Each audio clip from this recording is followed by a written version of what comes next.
Wait, but how? The I guess microphone we'll isn't be loaded here. in the OBS. I don't know. Okay, What well, a- I mean, No, Brilliant. what's super weird is It's all good. I couldn't hear us, and I have the stream up, so I have no Muffin, idea how Muffin, how Muffin's did a you do hacker. Oh, I guess okay, It's we're true. live now. He's but- entered our Yeah. Zoom. Live. That's how. Oh, Hello, are we? everyone. We're live. Oh, Welcome back. hi, Muffin. How did you do that? You hacked our server. I don't understand because I did the thing that you said where you don't have the audio on the screen or on the scene and Well, here we are. we'll Well, learn about that later.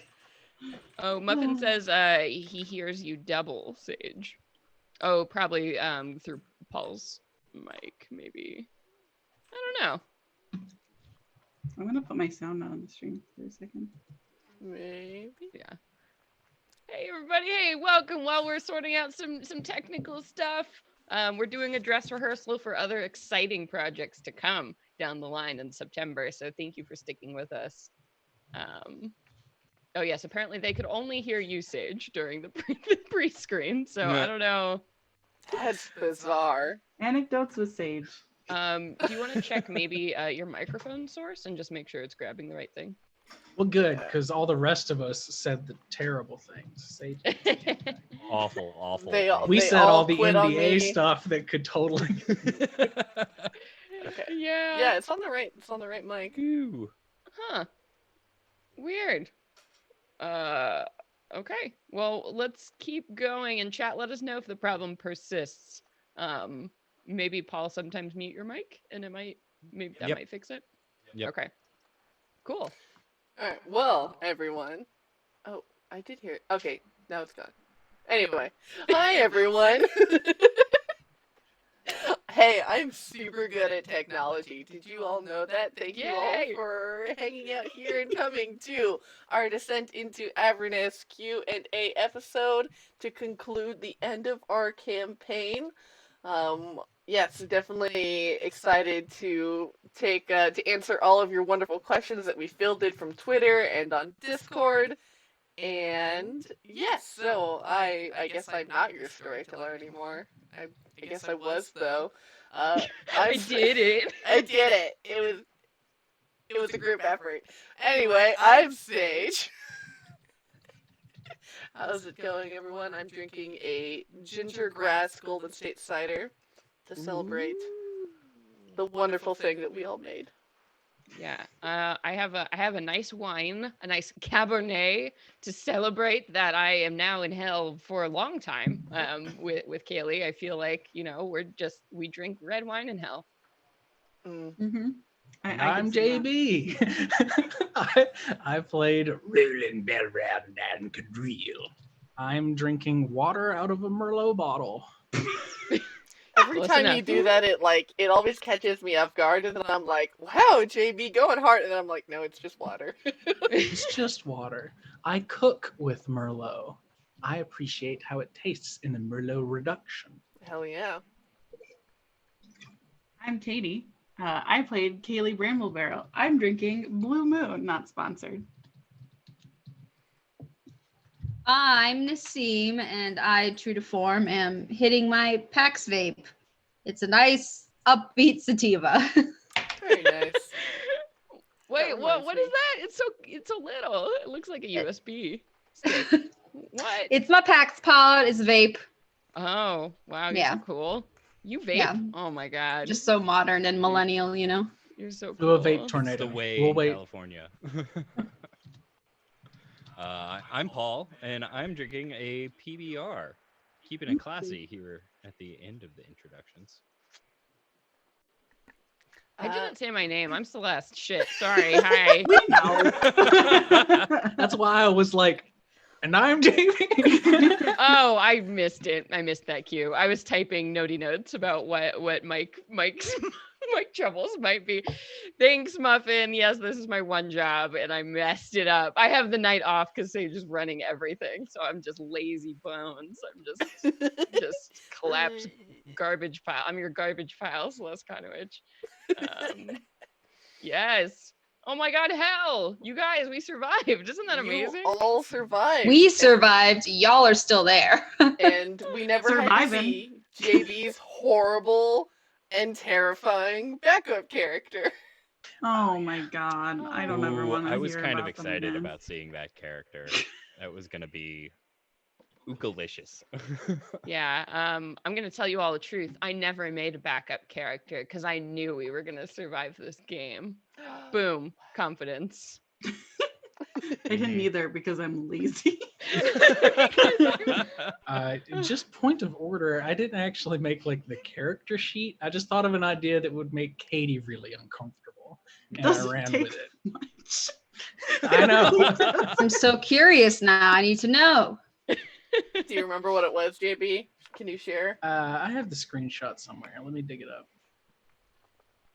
Well, while JB's digging that up, for all of my wonderful players here, do you have any burning questions that you desire to know the answers to?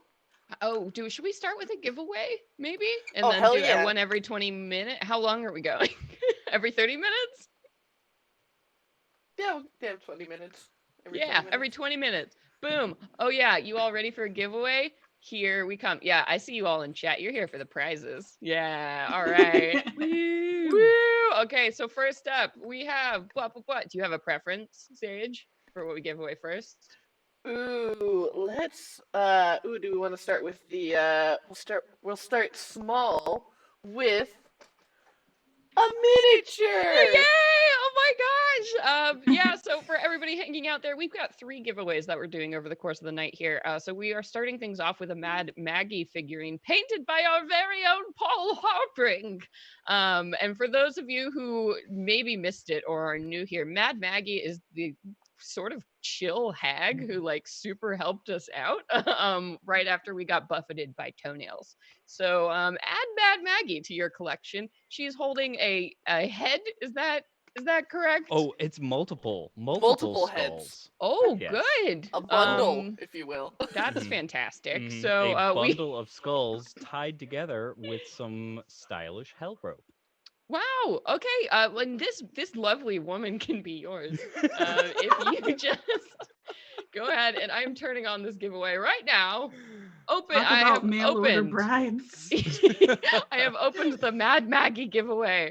So follow the instructions in chat. Here. Oh yeah, Caraberry, you're here for the stuff. That's fine. I get it. So to go ahead and enter to win, I believe it's enter Mad Maggie. Exclamation point. Oh, I can't see it. Exclamation point, Mad Maggie. Both M's uppercase. Yeah. It's case sensitive. Remember that. Remember that. Mad Maggie. There you go. Drop the die. Thank you. Thank you, JB, for putting that in there. Everybody do what JB's doing. Exclamation point, Mad Maggie. Twirl your beard menacingly and type Mad Maggie. Yeah, Sage also usually runs the giveaways. So hello, it's me, your dumpster fire, Celeste Conway.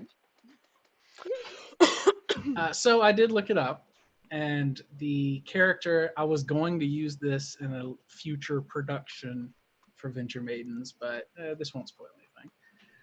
My backup character, if Roland were to die, would have been Kalen Saguis. Saguis being borrowed from Latin for blood, an aberrant mind sorcerer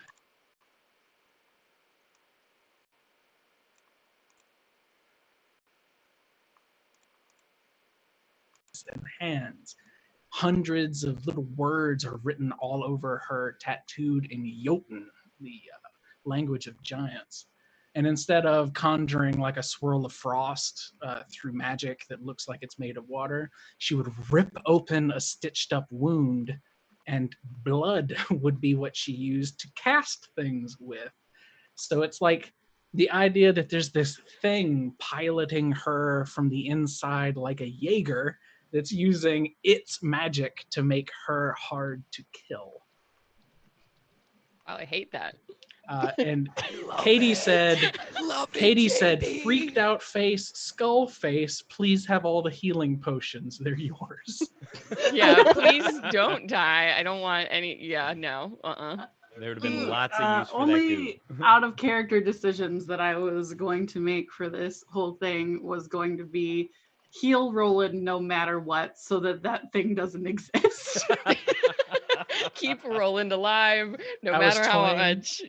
I was toying with the idea of her like missing part of her lip and being this really unsettling person.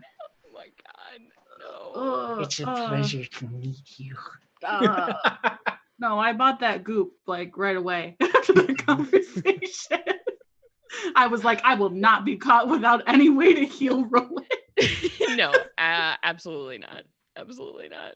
Wow. Well, we all made it through. I'm sort of surprised that not even one of us died. Did any of us Yeah. go down? I mean, I at the did. beginning. Yeah. Yeah. I got the When you shit were- kicked out of me all the time in the beginning. Yeah, when Mm. you were all squishy little babes. Yeah, little squish. Yeah. Oh, yeah. It was that first fight, and Kaylee, I think, went down, and then Roland went down, and yeah, that was Calvin's like screaming like moment. Yeah, charging Yeah. in. My life changed with the addition of the mobile feat. Yeah. That saved me.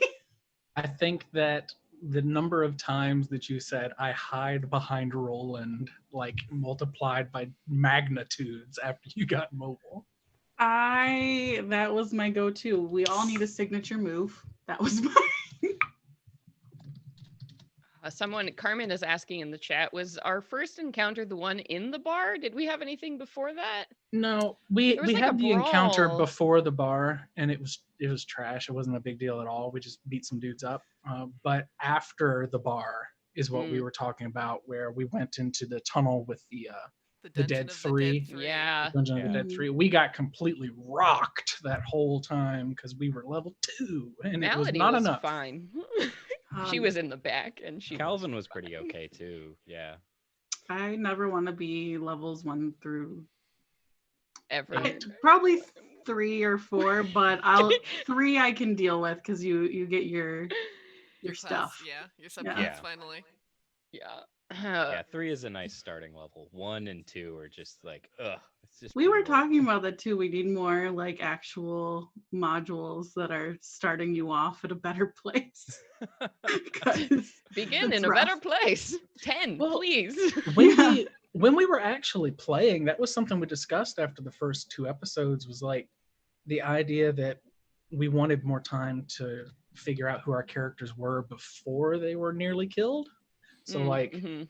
I remember I was saying that Roland wanted to like have to go find someone in the city and go and see Baldur's Gate, and he and Kaylee could get meat off of a meat vendor stand or some shit, you know, and Straight like meat. have bonding moments. But it was like you're in the game, you're in a fight, and then you go into a dungeon, and you leave, and then you go into a dungeon. Now you're going to hell. Yay! And then they spit on you There and was an slap you otter and say you're wizard gonna very in like there it. quick. somewhere. No, there Very was an good. otter wizard. That was the bookmark. Oh my Did you pick god, that that up? broke us. That was- That I was. don't That remember was the so last time funny. that I laughed that hard. Traxagol, the Oh. Archmage Wizard. What was so great is that I think Roland was the only one that stayed in character when everyone died, and Roland was just not happy. Yes, of course, just this sucking. That was also where you first met Lulu because they were best buds, and he was like, "Here, take this elephant. She'll be useful." And you're like, "Oh my god, why?" I remember most people being, girl. except for Kaylee. Kaylee was immediately excited, but I remember I initially felt a little bit weirded out by. I think it was the voice, Sage. You just like murdered for me any chance of her being cute, and it took a while before she got there.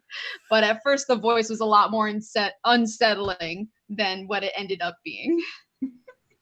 Yeah. So well done. I couldn't stop thinking of the little elephant from Adventure Time constantly. Oh, tree trunks. Yeah, that's always yeah. what I saw. She's a treasure. That's I love her.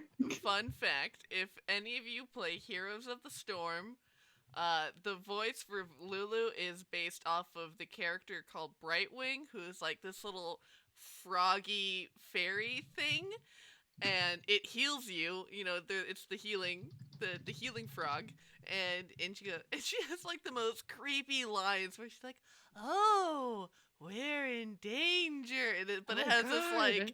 like hollow echoey quality to it that I wish I could replicate. But I Oh, heard that and I was like, "That's Lulu." yeah, I'm looking at it right now. I don't like it at all.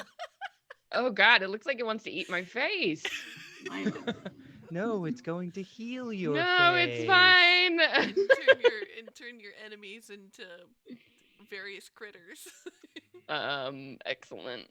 Yeah. Thank you, Muffin, for sharing that link with the world. Everybody can see the creepy thing that Lulu was based off of. Oh gosh. Yeah. I don't hate it. I'll be honest.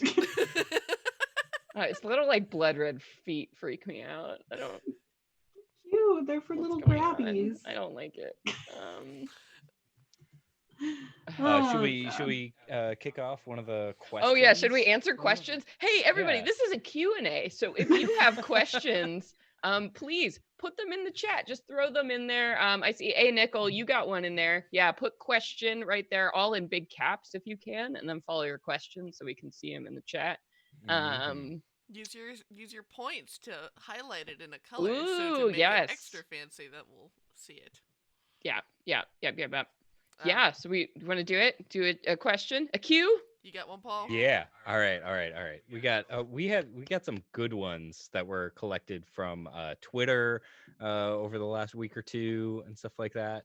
So we'll start off with a question for Sage and Celeste specifically. Go. What was it like being on the other side of the screen after so many episodes of Venture Maidens and everything else? You flipped the script. How was it?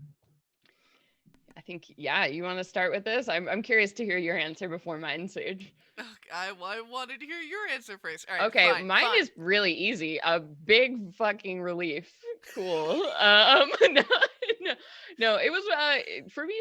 It was super nice to get a chance to play a character, and to be here on the channel and helping support and run things without also guiding the story. And it's just always a delight whenever Sage runs anything. So I was just so happy to be here and get to play and to play with all of you on this side of the mat, even though I feel like sometimes I talk too much. I don't know. DM, it's hard.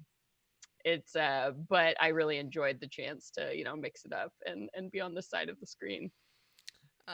When I first saw Descent into Avernus, when we went into D&D live, after playing the game that Celeste ran for us on stream, I immediately was like, I need to run this. I am so excited to read this book and see what treasures it has to offer.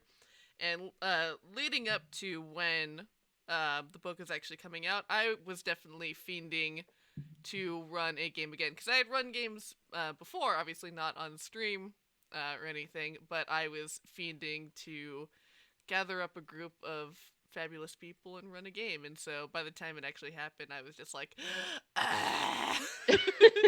very excited. I think have switched over my D&D career of I love playing characters, but there to me is no joy of the feeling of running a great game. Mm-hmm. Yeah. Mm-hmm. We do have some questions popping up in the chat that I think we should, address these. We're going to smatter these in here. So the first one I'm seeing. Well, there was one that was asked through Twitter, and then Muffin highlighted here. What was Sage? What was the most unexpected thing from a DM's perspective that your players did, or what was the biggest curveball that we lobbed your way? Yeah, what did we do to you? That was shocking. How'd we screw up your plans? The only time I really felt like, wow, this was not how I thought it was going to go, was when you all were coming back from freeing Kostichi and you had the encounter with Guts, the wonderful orc band of ladies. Mm-hmm. And when Bitter Breath was like, hey, give me some soul coins and I'll leave you alone, I thought since you all had wanted nothing to do with the soul coins, that you would be like, yeah, sure, take them. That guy was totally gonna use all of them. Yeah, no, you bet your ass Melody is just running around freeing souls from soul We coins used- right now. We used 1/2 of one soul coin the whole campaign. What? And we were like, we're so sorry. We just need a little bit. God, oh my God, I'm sorry. I'm sorry. I didn't have the heart to tell you that once you put it in the slot, it was all the way used. And No. I was like, yeah, sure. It's you only used a third of it. That's fine. You They're can- just a broken soul wandering the world forever now. God, ain't that relatable? Same, honestly. Honestly, same. Mhm. So I was definitely a little bit surprised when, because that, okay, so fun fact. That was going to, if you all decided to speak with him in parlay, he would have suggested that you all go to Red Ruth, because she would be able to help with M's soulless situation. And that if you had gone to Red Ruth, you would have, she would have been like, yes, I can divine a way for you to obtain your soul without having to break an infernal contract, which would have led you to the Wandering Emporium and all these things, and to Mooncolor, the Oh, that the unicorn. Oh, that wily unicorn. Aw. But alas, it was a tree that was never explored. No! Because we had to make friends. We had to make friends in hell. And thus we were level 8 fighting each At the end of the match. Because Yeah. we skipped all the helping hints. Ooh, we got a fun question from RPG Dice here. Question, favorite fight? What was our favorite fights in this campaign? What were y'all's favorite fights? You all go first. So my favorite one was when we first got to hell and we Mhm. were in the streets and we ran into, I forget what kind of devils, barb Bearded? devils or spined Yeah, bearded what- devils. They're all a spiky. combination? Yeah, No. it might have been a potpourri of devilry that we ran into. But we just murked them when we Mhm. landed in hell, and that was It was like one that round. felt fucking great. 'Cause, yeah, we were just like, oh, demon, boom, you're done. Guess what? We're here in hell, and we're here to take care of business. That was such an entrance. I liked the chain devil one just because it's just that perfect moment when, without even trying, your character is perfect for this fight. Because with my mask, I could see through even magical darkness and everything. So when I probably would have gotten my ass whooped, I was just like, nope, actually, I have this and I can do this and I'm going to do this. And it all worked out. And that chef kiss, beautiful. Mm. God, what was my? Yeah, I think the fight with the bridge, yeah, getting over to the cathedral was probably cool. It just was the coolest in my brain, like, you know, thinking of us fighting the bridge and then Roland and Hironius being badasses and like guarding the end, while, you know, Kaylee and I were like sneaking up invisible to activate the, you know, the big booms. I think that for me felt the most interesting in terms of like stages and the most going on. So it was definitely the most well-constructed combat in my mind, which was very exciting. Definitely. I The was, I was coolest, gonna like, say the setting. same one. Yeah. I like that we had like a Same. nice organized entrance starting the battle. May not have made sense to Hiro, but it still worked out in the end. I loved And it. We looks spent good. like an hour and a half planning it out, and then Roland goes up to try and get them to start fighting, and the hero just fucking runs in, waving, waving the disco maze. Good move, fuckers! Just running through. What was I was it? like, There was one okay. time when you were like a virgin is playing. I lost my shit. I thought it was so funny. I think that might have been that fight. Yeah. When you all were like halfway across the bridge and you were trying to taunt the other ones to come get you. inspiring. Just for variety's sake, I actually really did like the fight on the way to Candlekeep. We had to deal with the Candian Oh, yeah. and the flying Helen demon. Mirren? Oh, yeah. Yeah, Helen Helen Mirren. Mirren. Oh, because Ooh. there were stakes. There were actual stakes. Calvin's dad could have been Yeah. murdered, and Calvin was so busy with that. And we all had good rolls. We all had those high point moments, like Roland looking down at it. I told you should have turned around. Like, just a bunch of really cool shit happened there too. But still, the cathedral bridge is like hard to top. That was so good. I was excited that you got to throw me. That was a great moment. Anytime I play a small stabby character, I'm always like, please throw me. It's gonna work out this I time. was I made for remember- this. It did. I remember telling Sage, I was like, all right, so Roland's 6'8", and he has moderately long arms. That means 7'3", he can just chuck her the rest of the 2 feet up to this champion. Oh my god, so good. Yes. Yeah, Sage, what was your favorite fight? Did you say? No, I don't Ooh, think I so. haven't said yet. I think my favorite fight was. I think I'd have to say when you all were in the cathedral in El Terrell, and you had just seen this, just strewn like entrails hung up like Christmas lights everywhere, and I think definitely that whole fight and that whole kind of encounter afterwards of speaking to the people down there and learning about what's going on was definitely one of my favorite sequences. We have a really quick question in the chat that I think is very important for Naseem to answer. From Half-Lit Moon asks, Heronius has how many children scattered around the world? He How would many? have, I mean, Let's give us Probably- the hot goss. at least a dozen, but like those are from his earlier days when he first set sail. So they're probably older and like young adults by now. They're doing fine. But now, and as he's getting older up in age, he has like his ladies that he always returns to, but in different areas. So I you don't have, know, like- maybe some brewing right now. Oh, that Find out bartender. now from that we're out episode of hell. 2. Yeah. He definitely is going to go revisit that barmaid that we first met on our first. In the Elf Song Tavern. Yes, exactly. The He will tavern that definitely Sage pay her a hates. visit. Yeah. That was actually the first time anyone commented on Roland's voice, because I got to say the grime being caught in the folds. So visceral. Yes. Urgh. Oh, quick follow-up question for Oh, yes, Heronius. okay.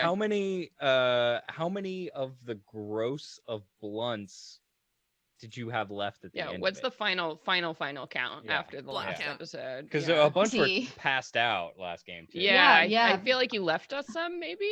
I don't know. Oh, you know what? Yeah, I probably gave a few departing blunts. I gave one to Yeah. Lulu. So you know what? Last minute calculations. Like around 72 blunts left. Yeah, that's a pretty Wow. good deal for Out of 8 levels of 144 that we gameplay. started Half with. of gross Mhm. of blunts Yeah. were expended during our time in this 1 campaign. week. Yeah, It was like 8 days. that is so much smoking of anything. Holy God. But you did give out a lot. You were very generous with your blends wherever you went. I anyone in figured we need. we were going to hell. Like I had to prepare myself for that somehow. The only way Hiro knows how. Get your stash ready for adventure. Yeah. Going Oh. down in a blaze, literally. Mm-hmm. Oh, Beautiful. we have a good question, Sage. If we want to tease out what we're doing in September for all the secret Ooh, special people yes. who are here, we can make this soft announcement. Neverending Rain asks, question: are you planning to run other modules on stream after this? If so, which one do you think will be next? I don't know, Sage. You want to tell the people? Oh. Perhaps Softly I now. am. Come September 11th, I have a wonderful cast of 4 who will be my guinea pigs in The Empire of Ghouls. Oh my A- God. A level 1 through 13 module written by Cobalt Press, who they actually just finished their Kickstarter for this, and you can buy the Underworld Layers book, the Player's Handbook to the Underworld, and the Empire of Ghouls book. They are all very cool. You can play vampires, like different kinds of vampires. There's the Alucard, who's like a half vampire. It's cool as fuck. And it's going to be all gothic horror and ghoulish carnage.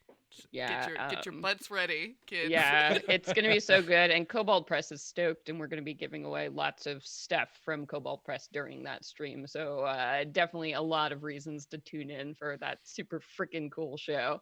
I'm so stoked. I'm so stoked.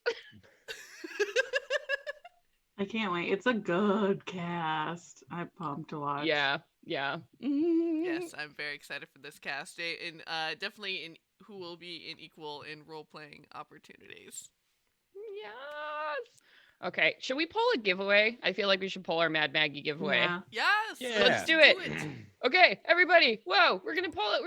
Let me see if I can do it. Who Whoa. will get to take this fine lady home? Oh, I take had her home for the so night. much fun painting that mini, everyone. Take Like, I me looked at the home art in the tonight. book and was like, that's pretty cool, but we're gonna do this a little bit different. So we got some purple on the bottom of the robes, and some extra greens in there.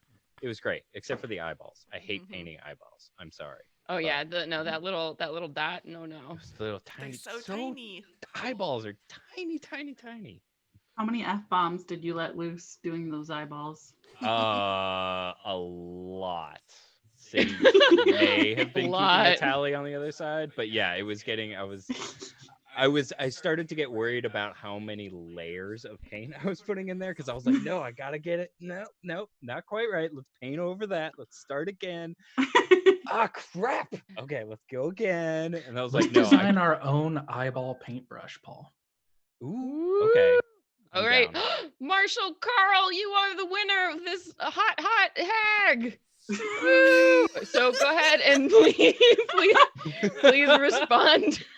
This hot, saucy hag is all yours. Sparking my desire for a hag dating sim. Yes. That's a great name. Woo! Yeah. So get in here, send us a message, tell us where we're gonna send that. Hot haggy. Hot No? haggy. Oh That's yeah. That's what her personal war machine was called. Was the hot haggy. Oh god, yeah. Does she ride around hell top down? It sounds like the worst sub at Subway. And top off. You know what I mean? All right, Marshall Carl, make sure to let us know. All right. They said woo. Hit the claim. They said woo. You said woo. Send me a message. I think you have to accept it in your whispers. Do we still have that turned on, Sage? Yeah, they have to type. You announce it, and then it'll make the little message that says type !claim in the chat. Hey, Marshall, thank you. Look at the instructions. I just posted in the chat. I got this. You're doing great. So you've talked about what it was like being on different sides of the DM screen. What's it like being on different sides of the production screen? It's a hot mess Wow. so far for me. But Sage is doing great. I figured out what was making my audio double too, so that's fun. We're learning. Everyone's Yay! learning. Mhm. Yep. Thank you all What so much. tech runs are for. Yeah. Exactly. Questions and answers and education of all Doing kinds. it live. Woo! Okay, should we Yeah. start the next giveaway? Let's just keep them going. I'm excited. let's I've go. learned now. Well, what's Let's the do next it. one? Woo! Okay, do we want to do the book? We should probably do the book last, right? Do the Yeah. Okay, so then we are giving away a set of RPG dice. For those of you who can go, I'm dropping them. I've lost them all. That's what Hang on. JB's supposed to do, not you, Celeste. Woo! Stay in your lane. Look. Yeah. You know, you said that, and I was like, I don't drop any dice. What is she talking Yeah, I don't. You don't. What are they Just talking me. about? So we are giving away this fabulous set. It's Hunter's Mark from RPG Dice, who is a super awesome dice maker who does a ton of cool stuff for Venture Maidens, runs a lot of giveaways with us. His store right now is open, so you can go there, and it's limited, so definitely go and pick up any of these beautiful sets, including Hunter's Mark, which is full of green and gold and iridescent. It's hard to see because, well, here we go again. Dropping them all. I've been up since 7 a.m. That's fine. So yay, we are giving away a set of Hunter's Mark. I'm entering that right now. It's on Giveaway is happening. Oh, look, I can go to the manage screen. Oh, yeah, there it is. Okay, so yay! So go ahead and enter to win this fabulous set of dice. Dice, Posted a baby. product page in the chat if you want to bring it up and get a closer look. Yes. Let me see. What is our command? It's exclamation point dice baby with Wow. all Yes. with DDB all in caps. Oh. If anybody has Wow. anybody ever heard the cover of his own song that he did during the new metal era? I'm in sorry, like he the covered early his own 2000s? song? Yeah, he That's remade Ice Ice Baby Does that count as as like a cover? hardcore. I don't. I'm not sure. It's Is it odd. Because Sage- D-I-C-E or D-Y-C-E? Because Sage spent too much time in hell. All right. Both dices are spelled with a Y and not an I. They must be capital. There is no space. Yeah, this is chaos. Check it out. What in the fuck? Did it? I Because thought I did dice it with eyes. he does. So Joe Dye is his name, and he makes Yeah. dice. So it's spelled D-Y-C-E. So, oh boy, about half of you are getting it right in chat. So that's good. Is it a Y or an I? Let's be Wait, clear. I feel like I put an I for the keyword. Oh no. Do the Oh, yeah. announcement thing again. Okay, And it I'm should gonna say- announce it again. Oh no. Wait, how do I? Oh this yeah. is just a test run to make sure everybody's getting the spelling right. It's Yeah. okay. Yeah, No, this is the quiz. Oh wait. Woo! Okay, I've entered it in there. Now I it did an says It announcement. says it Avernus. says Avernus. Yeah. Oh my god. Sage, what did you do? Exclamation point Avernus. I didn't Celeste change would've- that. I didn't do it. I take no Okay. responsibility for what's happening. Maybe we No one is sorry. No, the Avernus one is the book, I think. We'll just keep running that It's until the fine. end and pull the winner later on. Yeah. We will. We Mhm. will. So Anyway. exclamation point Avernus will enter you in to win a copy of Descent into Avernus. This Yay! specific one in my hand. Oh God. And then the dice one is what? Is it a Y or an Unknown. I? I'm still testing permutation. Here we go. Here we go. I think I'm turning this one on too now. So we have 2 giveaways running. Oh boy. Both Okay, of them so- are with Okay, eyes. it's an I. Dice. Yeah, that's dice, what I thought. Baby. This is Nice. chaos. We Dice. did it, everyone. We did it.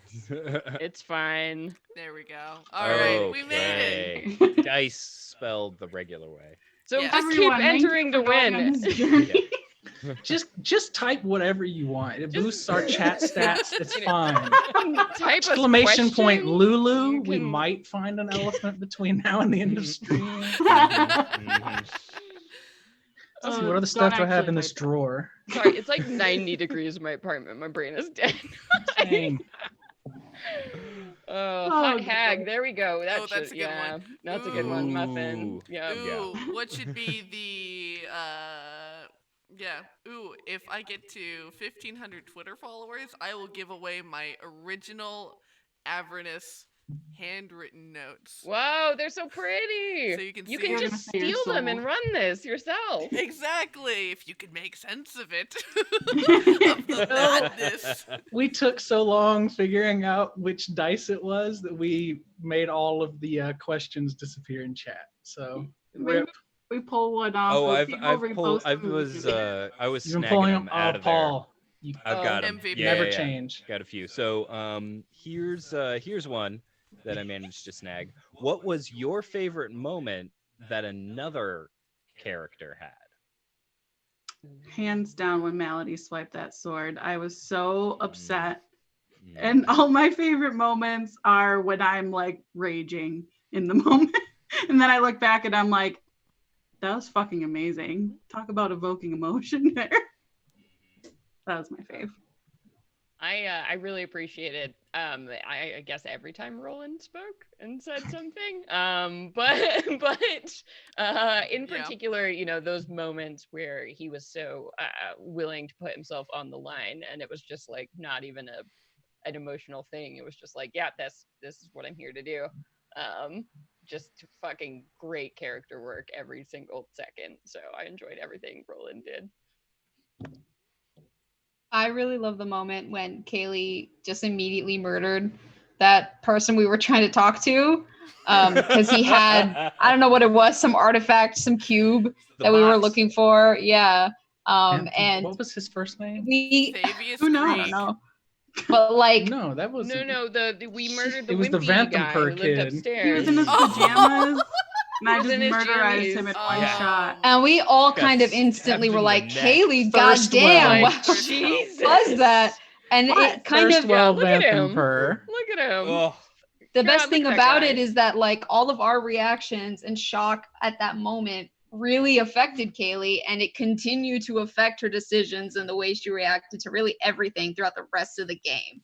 And that was just incredible, like, I don't know, character development going on from a real moment in the game. kind of related to the character development moment. It was more of a peek at Kaylee's backstory, but it was when she went to go barter with the goblins, and just no hesitation. That was great like, too. ripped out the no dude. Yeah, the like mad emotion, just straight up ripped out her own teeth. Like, wow. Trigger Wow. warning teeth. Yeah, sorry. Not This sorry. whole campaign. Oh my god. Yeah, it's hard to portray beginning of your lifetime trauma in a short thing, and I was worried that some of it would be like too much, but I was like, I want to have moments where this bitch is fucking crazy. Mhm. Mm-hmm. God, I wish we had gotten to explore more of our character backstories for all of us. I feel like we got a lot of like tantalizing glimpses of things, but never really explored it. Like I really want to know more about like Hironi's backstory, Mhm. and then also Roland's as well. I feel like we didn't get to touch on. We got a little flavor for Malady and for Kaylee and for Calvin, but I think Hironius and Roland were kind of a question mark. There were a lot of points, like watching chat and your interactions with Roland, where I'm like, y'all just see like happy dad figure Roland.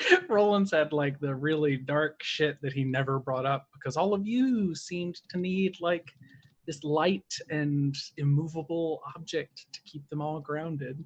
And Hironius dropped like the bomb that he left his kingdom and had to go back at the very last episode. Yeah, what I'm the like, wait, heck? what? Yeah. Oh yeah. Y'all don't even know. He's got such a Hamlet backstory. Hmm. Hell yeah. My favorite moment is very weird, but my favorite moment was when Malady spotted the devil that had her soul. And we go into this big fucking place, this stronghold, and there are all these little creatures between us and the staircase going up. And Malady's like, I just keep casting fireballs using the shield. And the sage is like, well, you turn them all to ash.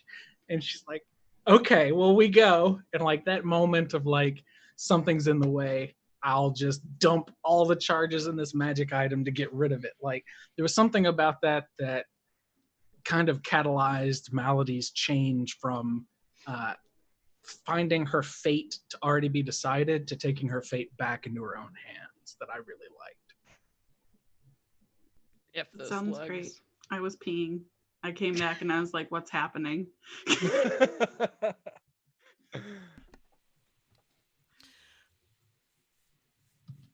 Right. So everybody answered that one. Excellent. Here's a question for Sage that came through Twitter. Was there anything that you were super excited to run that we like skipped or missed? You mentioned the Red Wall earlier. Red Ruth, yeah. Red Ruth, pardon me. But yeah, was there anything else that? So let's see here. Wait, can you mute Paul? Sorry. Ooh, let me pull out my book. So one of the things that I think is neat is that there is Archon the Cruel, who is the champion of Tiamat. And he, there's a potential if you all had taken the option to talk to Tiamat to free her from her prison so that she'll chew through the chains tethering Elturel. There is a very, very cool kind of interaction that you have there because Archon is currently in control of the Hand of Vecna, and he's trying to figure out how he can use it to free Tiamat, but he's just been fucking up, and she's really fed up with him. Like, dude. Like, come on, you have literally one job, and I'm trapped in prison. How dare. And then with Moon Color, there was a kind of a little optional side quest there, for an interaction that you would have had. And you all didn't go back to Left Foot Island. Can you please tell us what that is, Yes, please? Thank that you. that has been a very popular burning question. question. It's popped up Unless at you're least sending a us couple back there times in later. chat and on Twitter. Yeah, everybody needs to know. So, the story behind Left Foot Island. So, in the Pacific Northwest, there's this weird phenomenon that went on for a number of years where feet would just roll into shore. And they would all be, wearing, nice, and the foot would be perfectly preserved in the shoe, in the running shoe, in the hiking boot or whatever, and they would just roll in the shore. And they're all weirdly like right feet. So what my brain goes through is like, well, where did the left feet go? Well, they wash up in Avernus, obviously, and they've coagulated to such a point where they have formed an island of left feet, and that is where Mordenkainen's, the Archmage, that's where Mordenkainen's tower is, and where he summers in hell for research purposes. That's brilliant, Sage. I love that so much. I've always been curious about the right feet conspiracy thing, and that's such a brilliant I have fucking... never heard of that. What the hell? Yeah. Oh my, that's a real true thing that you can Google. I'm not comfortable with that existing. Right? I'm sorry. Do I type in right foot conspiracy? Pacific Northwest feet. We'll probably do it. That might get some other results too. I don't know. A lot of Careful with OnlyFans. Oh, I hate it. Here it is.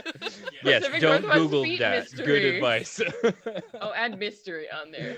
What the hell? I live here. I love Why you, did Muffin. no one Don't tell me link that. this? Don't link that Don't in link- Twitch. Oh no. I'm not gonna look it up because I know myself. So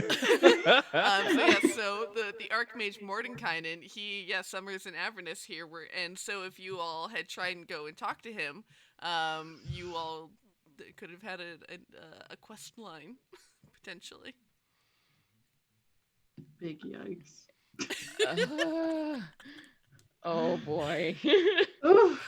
Okay, so here's a question for everybody. Who is your favorite NPC that we ran across? Oh, mine is Lulu's. I just want to be her in a campaign. Celeste, that's my new Venture Maidens character. It's Lulu. I'm sorry, Sage, you can't play anymore. Damn. Damn. You Nope. heard it here first. Fired. Sage is fired. If they try to play Lulu on the other game. Yep. But she's my Lanthius. favorite. Oh yeah. Lanthius was far and away my favorite because it's this dark echo of who my character was, and in a way that was both depressing and sad, but also slightly hopeful. He fell so far that he became a Death Knight. Not all the way. He still had that little bit of compassion and a little bit of forethought for how the outcome might get worse. And I always really appreciated that about Atlantis. Yeah. I really liked that guy who was just so like weird, like I just gotta fight demons, like in that chapel in Gideon Lightwell. Elturel. What's up with that dude? Can we Yeah. talk about I that? Yeah, Why forgot was him. Gideon Why was he Lightwell like that? is definitely one of my favorite NPCs. So what happened is he was a cleric dedicated to, I want to say it was Lathander, Mhm. and as Elturel descended into hell, his mind just became so broken, and he Ooh. just lost all faith that when he, kind of became conscious again in Avernus, he became a cleric to Zariel, and was Oh. absolutely drawn to compulsion to just constantly fight demons. And if you all that is kind of one of my other things. I was like, man, I wish if you had gone to a different part of his little sanctum, you all would have found his diary that you could have read, and you can see his like descent into madness. Oh, just a juicy tidbit. Yeah, he seemed really intriguing, and like he had a whole other story that I was just super like, whoa, who are you? So I wish we had gotten to explore that a little bit more, but he would definitely stands out to me as an interesting NPC. I'm having a total brain fire, but what was that young girl's name who was with us in the beginning? That's what I'm trying to think of too. What's her name? Oh my Shit. god, I just blanked on it. It was there and that one was gone. Yeah, and she stayed in Elturel to help. Rhea. Rhea, Rhea. Rhea Who's the Mantlemorn. I like First her. like practical NPC I've ever seen in my life. Who was just like only and practically just like, yeah, okay, I'm not going to be completely devoted to them. That's fucked up. Like that. When has that ever happened in the history of D&D? That's what I would know. Also Slobber Chops, and also not run by you, Waldo, because fucking hilarious. Oh, we never talked about what happened to Waldo after Melody showed up. Where is Waldo? I think he's Yeah. still there, but I think he probably turned into like one of those like horrifically ugly cherubins that you see in like Renaissance paintings, like the ones that are like so fat and like weird looking that they're frightening.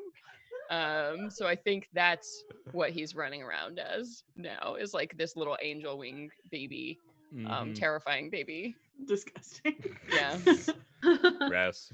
He's still Terrifying still wing baby. teabagging away. The voice of he's- James Earl Jones for some reason. Yeah. Just horrific, a horrific monster, truly. That's my Waldo. That's my sweet boy. Yeah, So good. he's still there. So good. Don't worry, everybody. Don't worry. May he live on. Don't fear for Waldo. He's fine. This is fine. Oh my god.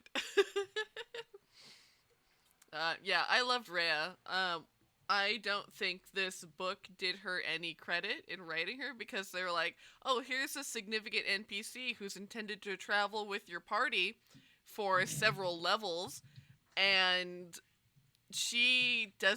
they don't even bother to write a backstory for her. They're just like, she joined the army. You're like, okay, cool. I don't know if there's art for her in the book or what, but when There's we were a at small portrait, yeah. When we were at D&D Live, there was somebody dressed up as her, and the whole time I just envisioned that cosplay. That girl who was at D&D Live, she looked so good. She had fun buns, so of course I was into it. But yeah, she is one of my favorite NPCs, for sure. Because I'm like, yeah, what? 16-year-old is just on the lam, searching for truth, trying to find takes it answers. well. Yeah. Yeah, definitely my favorite.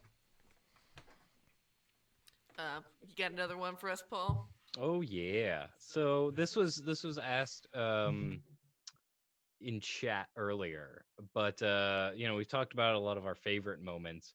What was the lowest moment for each of our characters, or maybe most intense, like where there was a big, a choice or like something of gravitas? But when did each of our characters kind of hit a low point? For Calvin, it was when he realized that his dad had gotten kidnapped and that it had endangered his family. His heroic aspirations had these consequences, and yeah,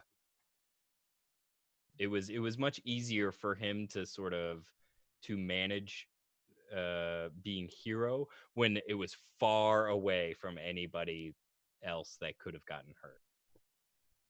Sure. Yeah, I mean, I think the obvious answer for Kaylee is when she had the memory flashbacks, and then trying to deal with that when you have a job to do, and also meeting these new people and having friends for the first time and not wanting to have them get a negative image of you by being like the party pooper. But I think that giving her that book to re-inspire her of what she could be as a hero was exactly what she needed. And at the end, I think that her response to be like, yeah, of course I would do what I need to do I'll sacrifice myself was a lot to do with that inspiration of these like totally over the top tales of like action and heroism. So. What about for Roland? What was Roland's low point? Spoiler if you have not finished our campaign. The Zariel moment right at the end. Because like for me, Roland always had a reason and like a thought outcome of what would happen if he did X, Y, or Z. Like if he babysat Calvin, would Calvin ever really open up to him? So he didn't and let Calvin go. Like, you know, stuff like that. Including when he had the conversation with Malady, where things seemed so superheated. The reason why at the end that he smiled is he wanted to know if Malady was down here to kill herself or live, right? But at the Zariel moment at the end of the whole campaign, that was just, he didn't know what the fuck he could possibly do because he knew that Zariel was far too strong for them to fight. He knew that they didn't have anything to barter. He was happy to give himself over, but like he knew that these fuckers wouldn't be okay with that and that all of them would get killed. So like that's one of the like mind-breaking, heart-shattering moments was like this is the last chance he has to save these four is to get her to not kill them. And so like it freaked me out, it freaked Roland out, it freaked everyone in the cast out, but just swinging for the fences and trying to get her to redeem herself, I think that was the absolute lowest moment that he had, and that was like his desperate last ditch effort. It was pretty rough. Yeah, I think for Melody, probably the lowest moment was right. I don't know if it was ever clear or I never actually said it, but probably like immediately after she got her soul back. And then like that shocking realization when it's like, oh shit, like I spent every single second of my whole life training to get this thing back. And then I literally feel no different. There's like no mechanical change. There's nothing like different. I think was jarring for her. And I think one of the reasons she was so willing to throw herself in for that sword moment, because you know, it was that moment of purpose again. And then I think at the end of the campaign, you know, that really didn't matter in the end. So I think that's something that Melody has to live with and will make her angry again over time, which might be part of her healing process again. So yeah, that was sort of that was that moment that, you know, what happens when you get everything you ever wanted and it's not exactly what you wanted.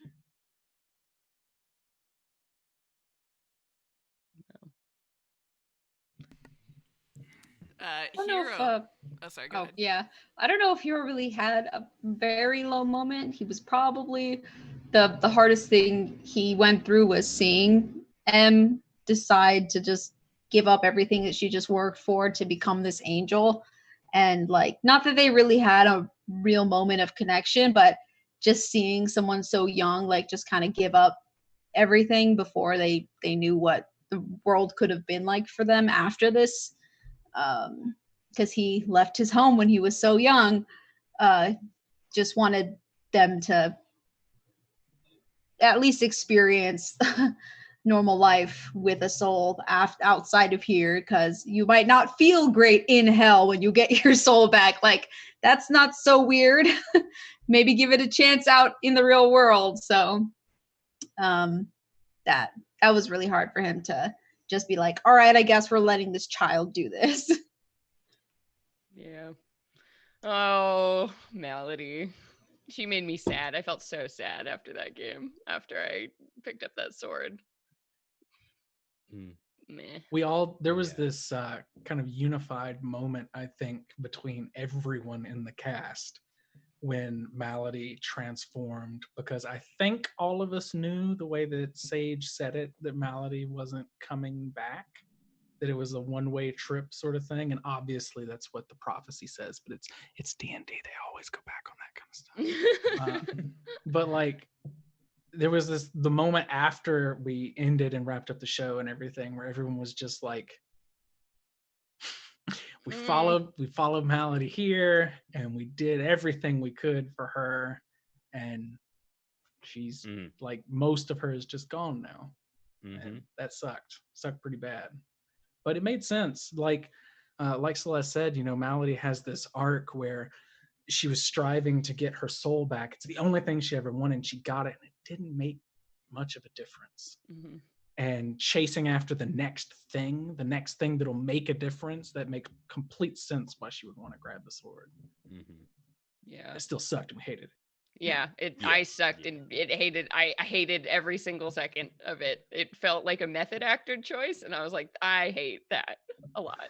But it was such the right thing to do when I thought about Malady's personality. And yeah, it was powerful. We were all definitely sort of united in reeling from that during that session. Yeah, Calvin was just like, no, now is your chance to be, normal. We like, because they were like the same age basically. Tieflings don't age differently than no, okay, they're yeah, about humans. yeah, so yeah, they're about the same age, and it was just kind of like, you've already, you've fought this hard for your whole life to get this thing back, and you're giving it away. Like, no, there's so many cool things. Yeah. Being you haven't even tested that soul out, you gotta you gotta floor it. You gotta keep it for hit like the red 100 line days, for a money while. back Yeah. guarantee. Yeah. Playing an 84-year-old who can act childish, but ultimately in the end, like, seeing an actual child make that decision, she was like, I like that moment where you're like, I should have fucking stepped up immediately. I should have just done it, and there's nothing that you can do. Because as we were all saying afterwards, we're like, none of us could have counterspelled or anything like that. And it was just like, it was the worst. It was the worst. But great job, Celeste. You're the worst, but we love you. But you're the worst, but I get it. You got me right in the heart.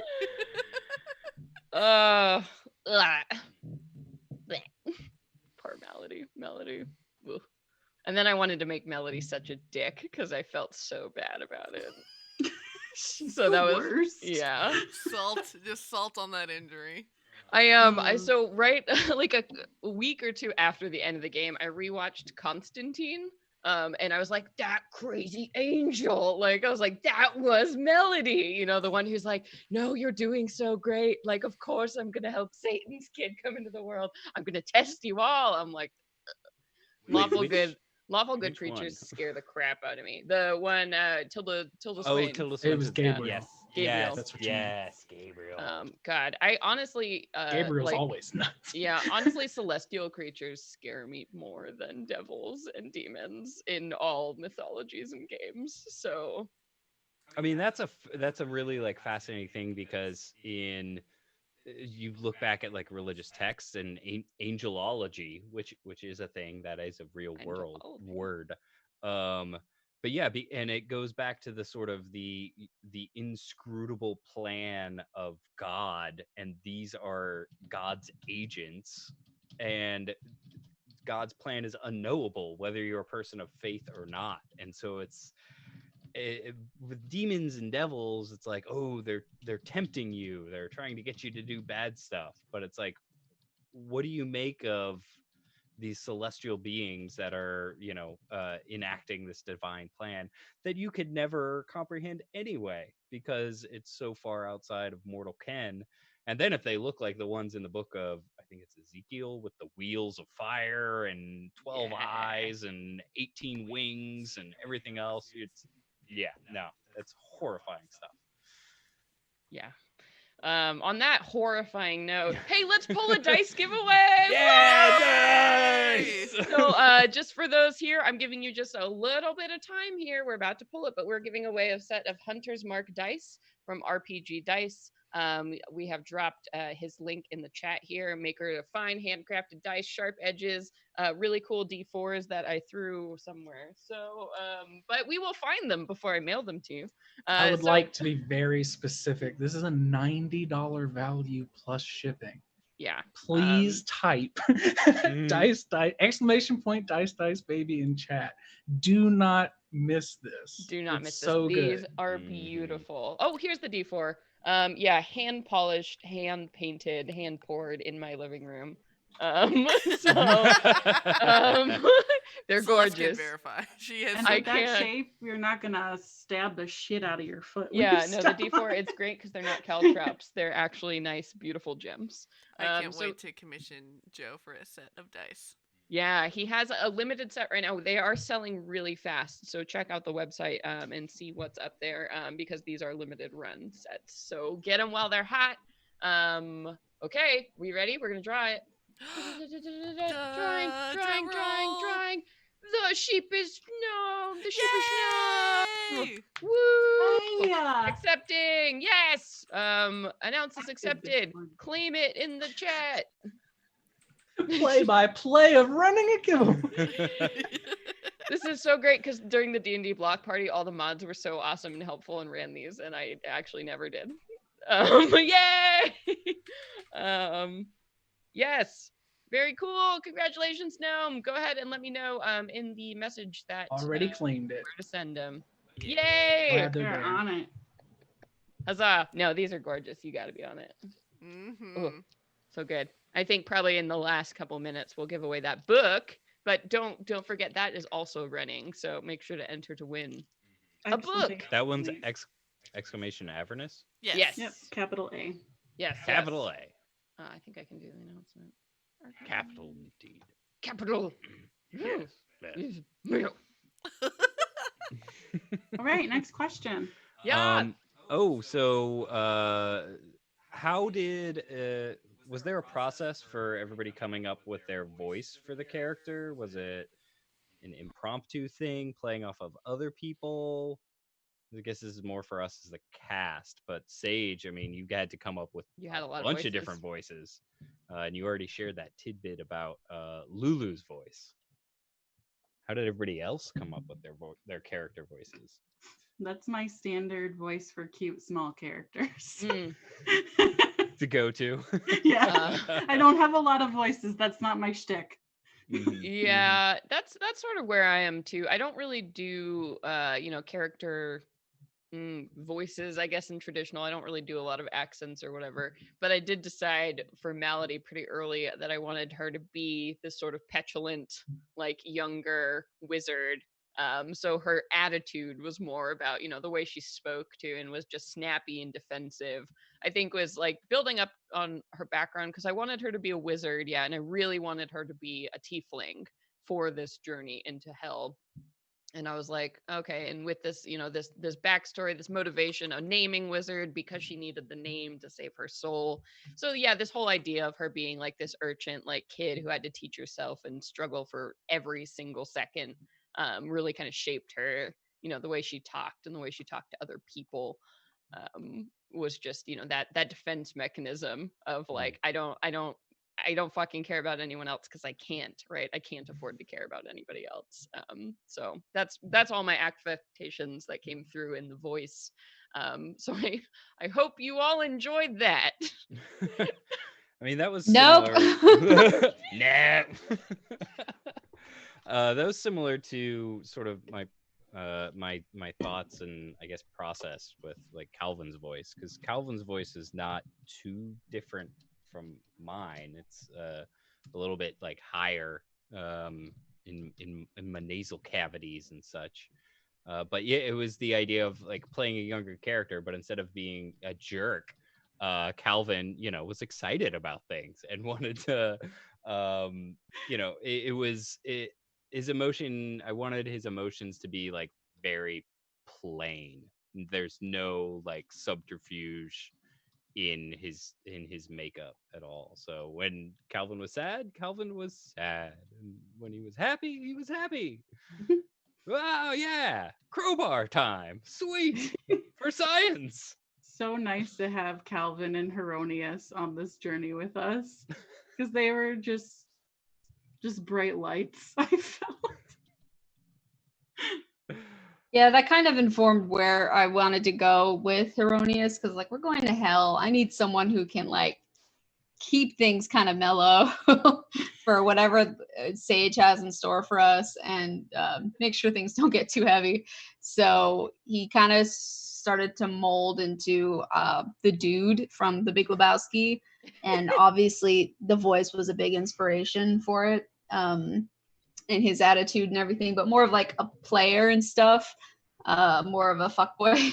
And then I kind of molded the dude with this man that I actually did a show with, like I don't know, a year or two ago, because he talks just like a Southern California, like stoner bro, but like Cheech and Chong. It's just, he has got like a great voice for voice acting, and he with The Big Lebowski together were the money. But in execution, it was very on the spot. Yeah. What about Roland? Everyone loves that Roland voice. Mhm. Where So does it good. come from? When did we decide we were going to play this game? A really long time ago. It was like the beginning of November when we started playing, so it was like about October. Wow, so almost a year ago. Yeah. Impossible. Because I sent Sage a video January 21st at 11 p.m. that had Roland's voice in it. And I was like, so I have this idea. I want to play, can I play a hugely fat character? And Sage said yes. I'm like, can you ensure that my character will not be a humor footnote in the game? And Sage said yes. I was like, okay, so I have an idea for this really tall, hugely fat guy who just fucking talks like he's got something to say, you know, and really threw it out there. Obviously, that destroyed my voice the first 10 episodes that we recorded. But I got to where I could say it a little quieter, a little more watery almost, and still get that same kind of crispness to it. And yeah, that was kind of it. I really wanted to just have a character that was tall and fat and not ashamed of it and not a joke. Someone who was loud and hard to deal with a lot of the time. Not, not someone who jiggles their belly to make people laugh, sort of thing. I wanted a serious and imposing person. And the voice just kind of fell in after that. Him being nice and him being interested in uplifting the rest of the group came after we started playing, when they were all so weird. Like that first session, we had not talked about our characters other than some art that exchanged hands. And when they were all so weird, he was like, okay, I've got some work to do, kind of thing. He figured that if he didn't try and uplift and tie everyone together, even with the words that I chose for him to speak and how he kind of interacted between people. I made very sure that he never took someone's words out of context to give them to someone else. Like, Melody's sick of you. He'd say, Melody says that she needs some time. Like, he would always soften things when he would speak. And I thought that that was just a huge thing that we needed, because with such huge, sharp personalities, it can rip everything apart unless there's someone there to kind of hold things together and smooth those edges down. And that's what I wanted Roland to be. And I think he did, because a lot of people cried but thought he was going to die. And people are still like, Roland, he's so good. So that's exactly what I wanted. I could not have asked for it to come off any better. I honestly don't think Melody's character would have worked without you there being sandpaper sometimes. So thank you. At one, I can't remember who I said it to. I think it was maybe Katie. I'm like, Roland's going to be Melody's scratching post. She doesn't hurt anyone else. It's true. Even the mental tank. Yep. Truly. Nice. So here's a question from chat tonight. Kaylee, you stayed in hell, and you said it was about rescuing a unicorn, but why else are you Why? down there? Yeah. What's going on with that? Kaylee is somebody who, since she got out of her captive situation, after all that torture, she went back to her life, and all of her new wounds were not accepted by her loved ones. So she eventually goes with a traveling monk because her family just can't deal with her, because she was mostly feral at that point. So she goes and she learns to channel all this trauma into her astral self. And that's why I picked that specific monk. So she has found a way to mostly maintain, how to be normal in society. But as you guys saw, she has a tendency to be a murder hobo and do crazy things, because it's real fucking hard to scrub the need to survive, and turning situations that maybe are like on a 3, and realizing that they're in a 3 when 4 years of your life were an 11. So I think that, like, she finds this new group of people. It's wonderful, it's amazing, you have friends, she gets a pet, life is normal. But even these new people who seem to like her are like, you need to chill the fuck out. But then she gets to hell, and the first thing that happens is Roland is like, go ham. You don't need to hold Chances that are sister. no one here needs. So that's a comfort to her, to be able to be good, like she so deeply and desperately wants to be, and to have killing be a positive thing, because it's something that she can't seem to erase from her makeup. So after wanting to be a hero, after getting that book and seeing all these other great people who want to be heroes or who are heroes, being in hell just seemed like the right answer for her, especially now that she's kicked up all these new emotions by basically losing somebody who she was trying so fucking hard to be friends with. And she like had these hopes that, oh, Melody will get her soul back, and then we'll go back and we'll all have Thanksgiving dinner and it will be fantastic. But that's not an option anymore. And when that's the thing that you're holding on to isn't there, and the support system you thought you were going to have isn't there, she was just like, I just need to stay here where I can still be good, but be who I am, which isn't okay on the material plane, as it turns out. So that's why. Yeah, I imagine, boy, howdy, are we gonna kill some stuff.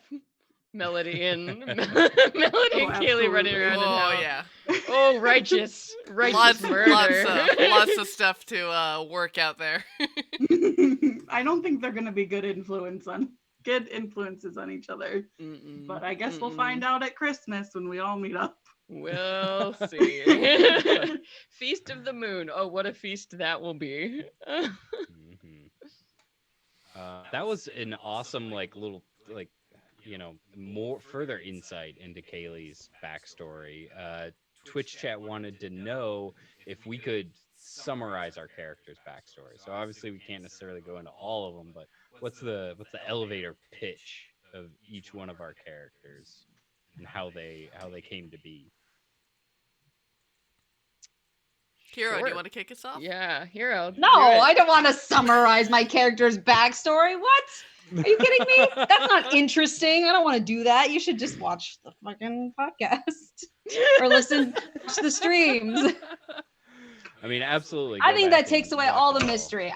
Sorry, I don't want to. No? That's I'm- fair. Fuse. Punch the Acceptable. fucking mic. Throw the table. You punch that mic. Hello, Raiders. Hello. I Oh, don't think punch I want that Mike. question. Mm-hmm. I'll jump in. It's fine. So Roland, Raiders, we are answering our character backstory in an elevator pitch. So Roland is the kind of character who, when he was very, very young, his family was those people that snip and snipe at each other all the time and find little reasons to write one another out of their wills, things like that. And they were obviously very affluent and very rich. And his father was one of those people, nothing you ever do is good enough sort of thing. And it got to the point where Roland was running with these other noble people and got into quite a bit of trouble. And there were two options: go to prison or go into the clergy. And he chose to go into the clergy. Oh.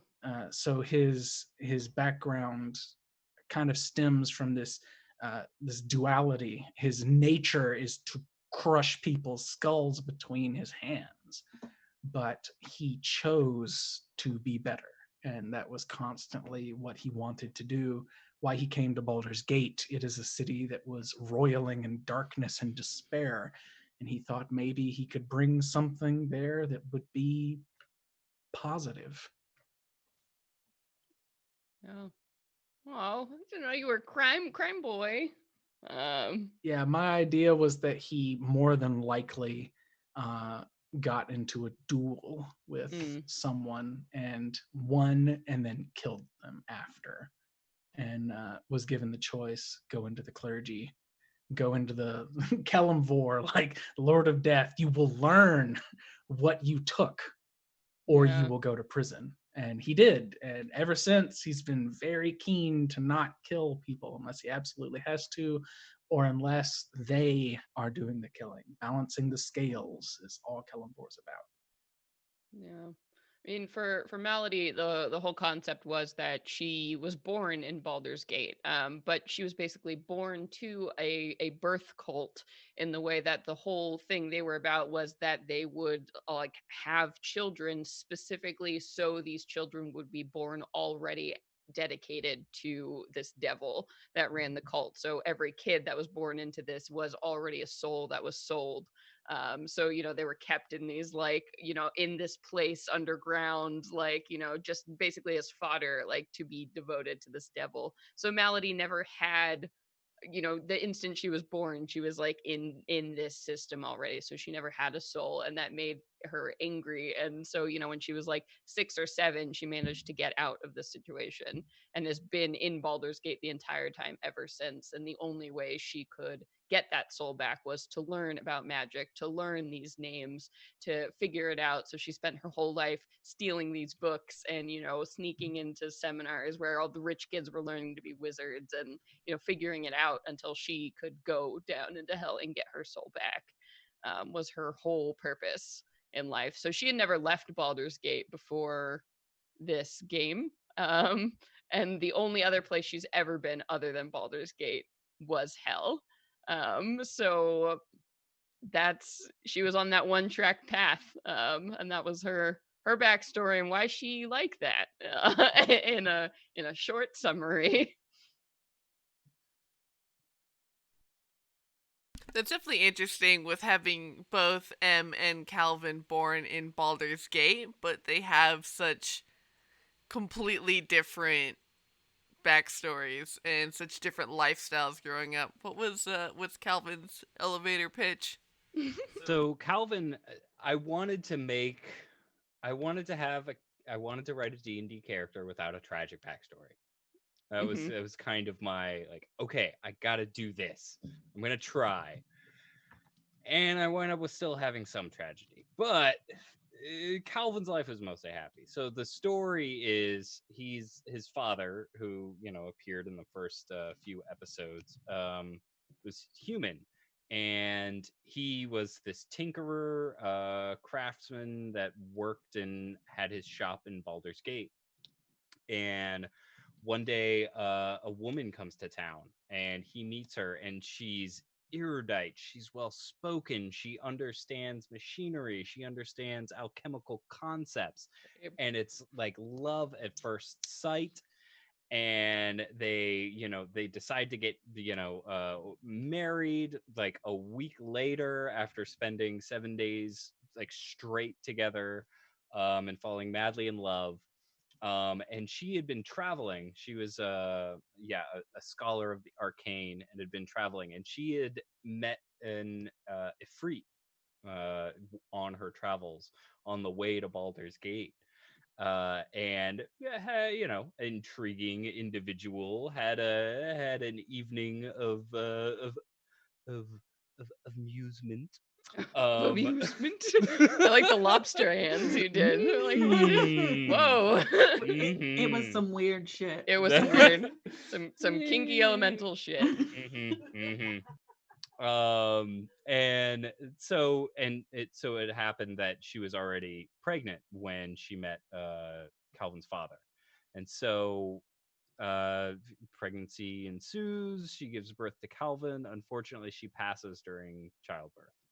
And Calvin is raised by his father, who is his father. And that's kind of the end of the story. Like, there was a question, like, it was when it was like, oh, we have to find your dad. What does your dad look like? And I'm like, oh, he's a human, blah, blah, blah. And I think it was Malady was like, wait, what? You're like, I'm sorry, I'm confused. Hang on. How did that work out? But anyway, he grew up as the son of this loving father figure who raised him to follow in his footsteps. And Calvin had the mind of his mom and his dad, and these gifts, and this relatively wholesome upbringing from this semi-tragic, like, weird past. So that's how Calvin came to be. Sidebar, I'm super glad Malady's dad was like a contract in hell for this devil and got his. I like that. Sage, thank you for that little detail. Oh, yes. I got more enjoyment than I probably should have just saying that Roland grabbed him by the face to shut him up. Just take your pet in flesh. It was so good. Yeah, loved it. Yeah, that was a great moment. Okay. Did we all get that one? All right. I think. Let's see. Where should we go to? Okay, let's go from another one from the Twitch chat tonight. Okay, if each one of us had our own personal war wagon, what would it look like? What colors would it be? Would it have the chomper jaws? Or maybe it would look like a ship. Wrecking ball? It would look like a motherfucking sail ship. Hell yeah. Gold and metal, whatever golden and copper tones, that's what it would be. And the sail would be a metal sail. What would it be called? The Kraken. Yeah. Now I'm imagining like Apostrophe robot N. tentacles. The end. I think that since Kaylee had her first pet, it would just be like a giant, made to look like slobber chops with just the maw on the front, because she was obsessed with that cat. I can't believe we left that cat. How good slobber we? chops. It was so funny how how a few of you were just like, I don't this how Malady specifically is like, this cat is totally spying on us. Uh, super suspicious of the cat, but it literally said in the book, like, this cat has zero loyalty to Lady Vanthamper and will go with whoever offers them snacks. And I was like, it's beautiful. Hell yeah. I was like, this cat is my favorite cat. And Relatable. I want a Yeah. t-shirt with slobber chaps on it. God, I can't tell you how many times I've gone into anyone's house and been like, can I give your pet food? Like within 5 seconds of getting my own food. So it was inevitable. Hmm. So I was very pleased when you're like, I give them some pudding. I was like, yes. Good. Now I don't have to shoehorn this cat into your party. You know, I lied. Okay, I did let myself spill into my character a little bit. Oh, a bit. Because I can't help myself. When there's an animal, I'm just like, yes, we will be best friends forever. Oh, beautiful. What were we answering? Oh, right. What is your personal Personal war wagon. machine? Poor, yeah, Infernal War Machine. I mean, Calvin lived the dream already. He did. It's a motorcycle with a sidecar for Appa, the robot corgi. Yeah, that's. Next time we see you, it'll be a transformer. Oh yeah. Oh yeah. It's a gonna corgi be, tank. The wheels are gonna like fold out, and then it's gonna fly, and all kinds of shit. It's Bumblebee. Like. Appa will turn into a motorcycle. I can't wait. Yeah, just need to gain some more levels. It'll happen. Yeah, no, Malady hated everything about that, everything about flying. She doesn't trust animals. Nothing, none of that. The closest she would want is like a cool tower that can move around, but not on Left Foot Island. So like, Like move around on little legs, like Baba Yaga's hut, or I guess like that's fine. I mechanical can see her in a legs. Baba Yaga like I hut can see walking that too. around. Hell, yeah, anything with wheels is out of the question. Anything pulled by Interesting. animals is not an option. So How does M feel about treads? Instead no wheels. maybe, in a certain wheelhouse, one might say. no, I reject. Segueing Dislike. off of that. Yeah, dislike. I think that Roland's would probably be, and this is not mine, this is Roland's, would probably be something like a bulldozer. It's just like a big block of tracks with a huge scoop in the front covered in like blades and shit. And just like a little hole he looks through so that he can see where he's going, sitting right behind the blade. And that's it. There's like one seat and a little like compartment. Just flattening a path through hell.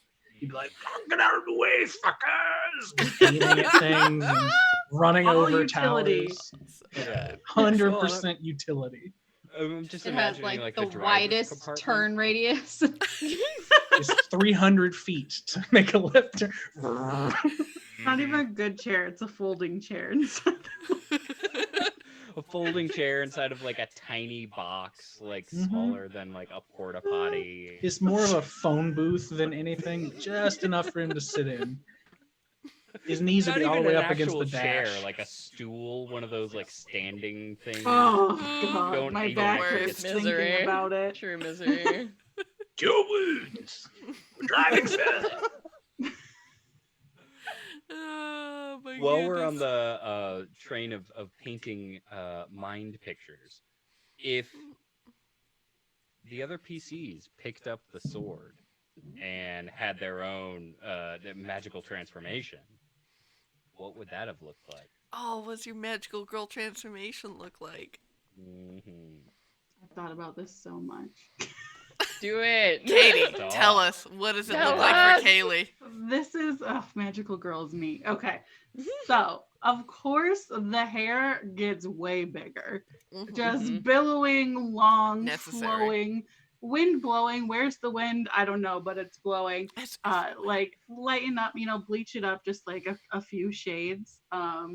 And then she has a white gown that's like fading to black. And her eyes, you got to have the glowing eyes when you're an ethereal creature. And then she just has like just a slash of black makeup across her face, but her freckles shine through because they glow now. And then like her gown turns to black at the end and kind of ombres up. And then she just has like badass chain overlapping accessories on top. And that's what she would be. I've thought about this a lot. Hell yeah.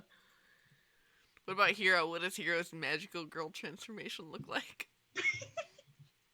I'd say he's also got the billowing hair, but it's going straight up like a massive flame. You think of Super Saiyan? Yeah, basically, like his dreads like double in size and like start getting pointy as they flick and fly. And he's wearing like a big muumuu made of chainmail. Whoa, chainmail moo. It hangs over his legs. Life goals. Chainmail muumuu, hanging at least like a foot and a half past his legs because he is always hovering with his like bumblebee sort of wings that just kind of vibrate in the air. You can barely see them.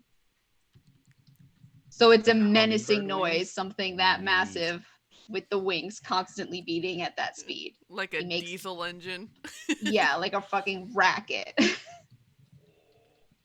God, I would pay good money for a chainmail muumuu. Gen Con goals next year. I'm just chainmail muumuus. Chainmail pattern printed on the fabric and just like sew it together, make a sack, and cut a head hole. Oh my god, a chainmail muumuu would be so heavy. Yeah. How do you make a muumuu metal? You'd be so well protected because it's just a big bag, of talk defense. about an iron curtain. Yeah. Oh god. There's your moving tower. There it is. Oh, here we've solved it. So rather than a war wagon, just get your girl Melody a giant chainmail muumuu.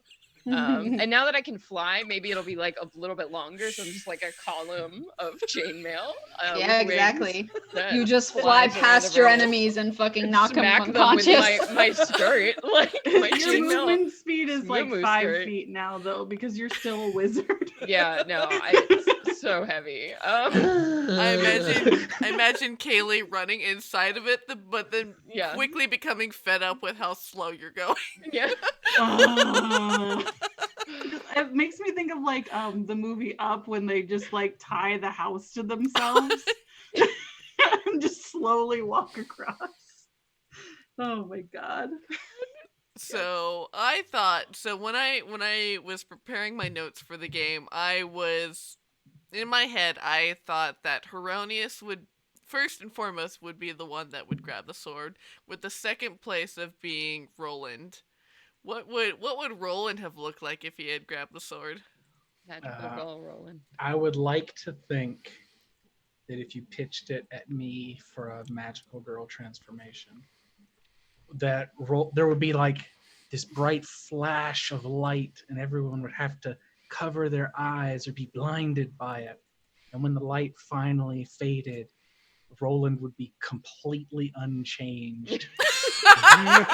other than like a white cloak thing trailing behind him, like way super far behind him, 10 feet. And he'd be like, "What the hell are those?" And they'd into wings that he could just like drag around like a lazy fairy almost. Get these fucking things off of me. I didn't want to fly. I barely want to walk. That would be what I would do for Roland. Oh, that's so good. It's like a full just Roland the White moment. You were just the gray and then white. Oh, you just changed your shirt. Cool. It just turns like dark because it's Kellenborg. Colors are black. Like, I'm a change color. I hate this. What about Calvin? Oh, Calvin. So Calvin. So like the transformation, he would like grab the sword, and then like his skin is already this like rocky gray color, very dark gray, and it would all just like harden like obsidian, and he would like he'd become encased in it, and then cracks of light would start to break through, and then it would just be like magma as this sort of like mechanical phoenix would like break out of it, and the sword would like transform into some kind of like giant two-handed hammer type thing, and there would be wings with gears and fire, and Appa would transform into some like mechanical like hellhound kind of thing, but it'd be celestial because it's, you know, good and all that, so it'd be shinier than like a hell mechanical beast. But yeah, that's kind of what I'm thinking, like a ghost rider, like a medieval angel ghost rider or sunfire. Okay, so what I'm hearing is steampunk Ghost Rider. Yeah. Yeah, pretty without good. the skull. Okay. Without the skull. I Does don't know, Appa have the someone- skull? In his mouth? Like, I don't. Yes. Yeah. Definitely Comes has a out like skull the in his alien mouth. protractile thing. No! He goes pork, and a skull comes out. And he's Ah! got fire eyes. No, Yes. canceled. Mhm. Someone in chat is saying wings of crowbars. Yes, yes, all of the feathers are crowbars arrayed out, Oh my held God. together by like lengths of chain. And then there's gears and pulleys that So that's not activate very everything. celestial. I don't think. I mean, you know, To each their maybe own. it's Mechanus celestial. Yeah. And the end. Mechanus is like next door, right? It's adjacent. Yeah. Yeah. In the end, I think Melody just ended up looking like a Deva because she was already like lavender purple, and then she just got really big and like holy. So after my weird, crazy description that I realized wasn't gonna work because I thought I was gonna die straight up. I thought I was going to die when I picked up the sword, and then wouldn't get to play anymore. And then I was like, oh no, I can't just You're off the be. This is I just worse. I can't be words. That's as cool as that would be. That doesn't make sense for D&D mechanics. So I mean, whatever. Who gives a shit? That was a complete like tangent, but real quick, the Illumians, was that the 3/5 race that were made of magical language? Like, yeah, they were really cool. they've changed so much. There's always been like a monster that's sort of that. Mhm. But It was a yeah. playable race that they had in Ooh, 3/5 I don't in know one if of I- the books. Actually, I played a character. My first character in your homebrew game was one of those. He had Yeah. the glowing sigils around his head. Yeah, that was an Oh Illumian. damn! An You Illumian. played that game so yeah. long ago, kids. I know. Yeah, that was in the 8 long ago. years ago. Mhm. Mm. Nice. Weird. Yeah. Old. So did everybody's did your character arc turn out the way you expected? I figured mine wasn't gonna go well, so I feel like that. I've um, never ever had that thought when I create a character. This isn't gonna go well. I knew that pretty early on. I was like, oh, this is gonna be. I was like, if somebody doesn't stab me in the party for being the worst, then I'm definitely gonna die in hell or make some awful, stupid deal, or just there's no way I was getting out of this unhurt. So yeah, it's about what I expected. For me, I thought it was gonna be more friendship is magic for my girl.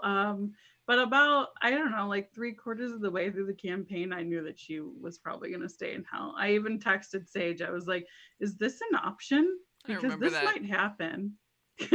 So, yeah, I just I thought she thrived there. You know, and you have more teeth, so you have more to barter with. She'd get along for a while. Yeah, you got 31 left. Yeah, That's you know, 31 deals.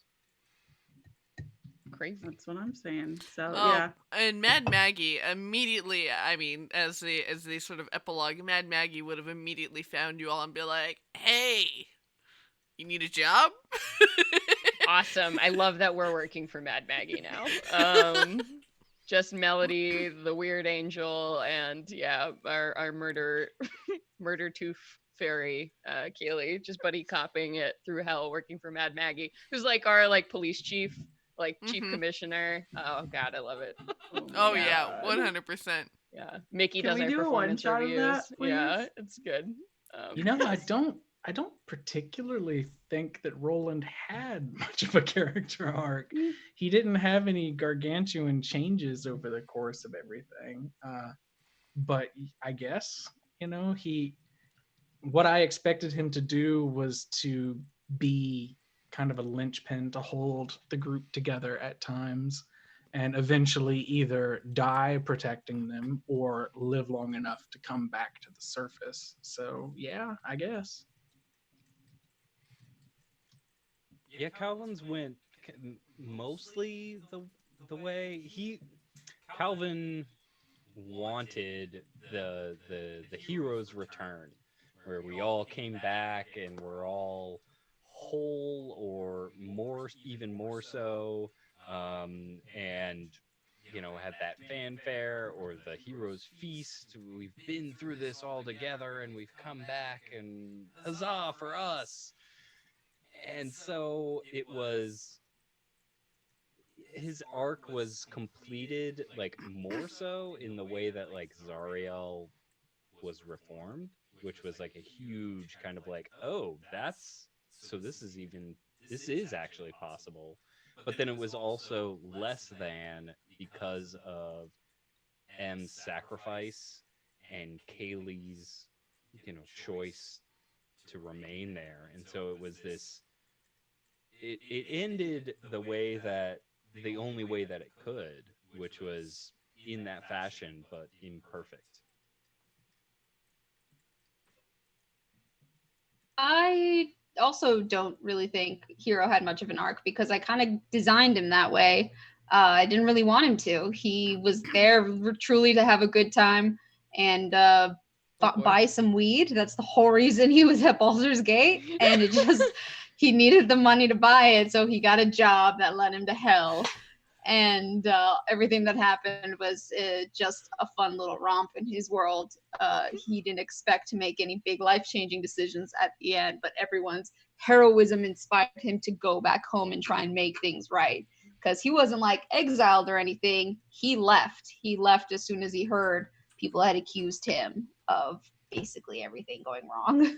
So he left. And he never planned on coming back. No. But now it'll be great. Maybe. I guess he did have a little bit of a redemption arc because he said he was going to go home and face the music, right? Yeah, I guess so. But I had a good time just fucking around because that's all he wanted to do.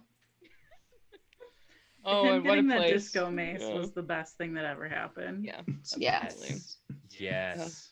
Boy. Disco well, Mace, MVP. And Roland Yeah. still has the Entire thing. shield to deal with. Oh, you do. Ugh. You do. I was going to My have favorite Zariel NPC was the destroy disco that. mace. Yeah. Well, on that note, I mean, if you all want to go out and torture your players, let's run that giveaway. Whoa, we're giving away a copy of this book. I am about to open it up. So last chance to tap !Avernus into chat. It is this literal book. If you want me to lick it, you can request No, that. there's a pandemic. No, JB, it's a stop it. Save No. that for the OnlyFans page. Don't Come lick on. anything. It won't survive transit. I will say, JB, your OnlyFans post, it got me. Your first OnlyFans. I was like, Right? I was watching. So I was many like, people were like, I didn't finish it. I'm like, just watch to the I end. was It's scared. fine. I was scared. I was like, I don't know if I'm I ready for couldn't this look journey. away. I couldn't look away. I don't know what we're talking about, but I expect an explanation once we sign off. Yeah. I started an OnlyFans, Naseem. All right. I'm gonna This draw. book. Here, this book. We're drawing. Look. Whoa. Whoa. Get that book. Whoa. Accepting. Oh my gosh, Flower Crown Gaming. Congratulations. How dare! Do a torture. There's so many dungeons to There's cut so down. many. Yes. Huzzah! If you want any insight or want to talk to me about what I learned while running this game, I will talk to you. Oh my gosh, Flower Crown, yay! Oh, I'm so glad you won. So go ahead and just message me right here. Give us that Addy to send that book to, so you can have some good infernal fun, good dirty toenail fun. By the way, Toenails. toenails are not in the book. That No, was you did that. That was just I me. did. Toenails That not was me. included. Toenails not JB, included. just write toenails and balls point pen. Yeah. JB, that's you need to make that alteration. I to the will book. I will not Include some deface of your the book. toenails. But if you with the wish me to packet. do so you don't have to, I will. I'm You just prepared, Post-it but I won't notes do it. everywhere. Yeah. Oh my Yes. God. So actually, it was funny because one of the most recent acquisitions incorporated, where Jeremy Crawford ran, they went to Avernus and they saw Med Maggie and Jeremy Crawford. So you all can at him on Twitter for this. Oh God. He described Avernus as the sand being comprised of toenails, and I heard that and I said, "Thank you. I'm gonna take that." I sat next to that man on a plane once, and we played Pokemon Go at the same time, and I thought we were friends, and we are not. Never That been is- so wrong. That is not That's so fucking funny. putting it down. Anyway, Oh, wow. God. Yeah, that's horrible. Oh, so good. Yes. So you all can thank Jeremy Crawford for toenail sand. Thanks, Jeremy Crawford. Thank you. Good job, JC. Yeah, so this has been a wonderful good time, and if we didn't get to your questions, just at me or any of us or all of us on Twitter.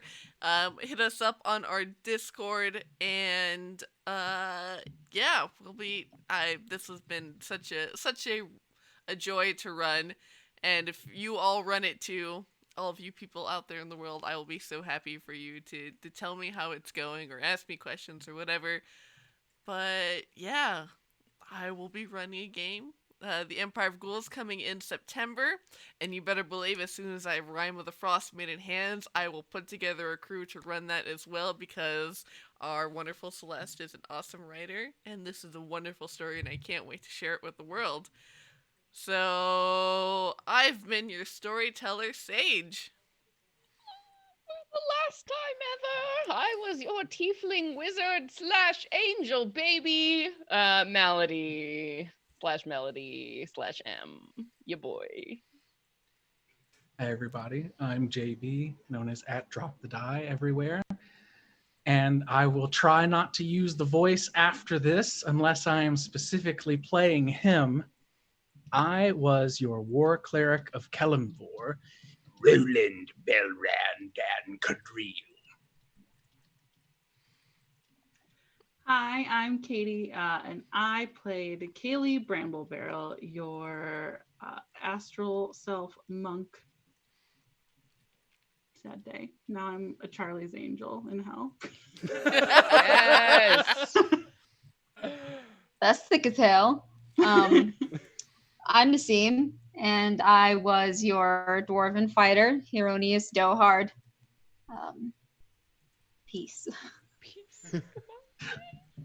I am Paul, and I was playing Calvin Coleridge, your Fire Genasi artificer, with his most magnificent creation, the Allied Protection and Patrol Automaton, aka APA. and if you need to wash this down with some tears, watch the last 3/4 of our last episode for this Yeah, campaign. I just sat there Oh. crying for an We hour, all cry. so, It's all good. We all cry. yeah, I just had that really bad 90s song, like, in the arms of an angel, I will Fly away. like, stuck in my With its head. endless just like, eyes. Yeah, Fucking and I was Sarah like, wow. McLachlan. Yeah, thank you. And don't Thank you Sarah. forget about me or whatever the Oh, fuck yeah, the yeah, breakfast. yes, Don't Mr. Breakfast Club. Forget about me. Goodbye. Goodbye forever. Goodbye, We're goodbye. never Thank coming you. back until next Bye, Wednesday. everyone. Goodbye. Congratulations to winners. Goodbye. Bye.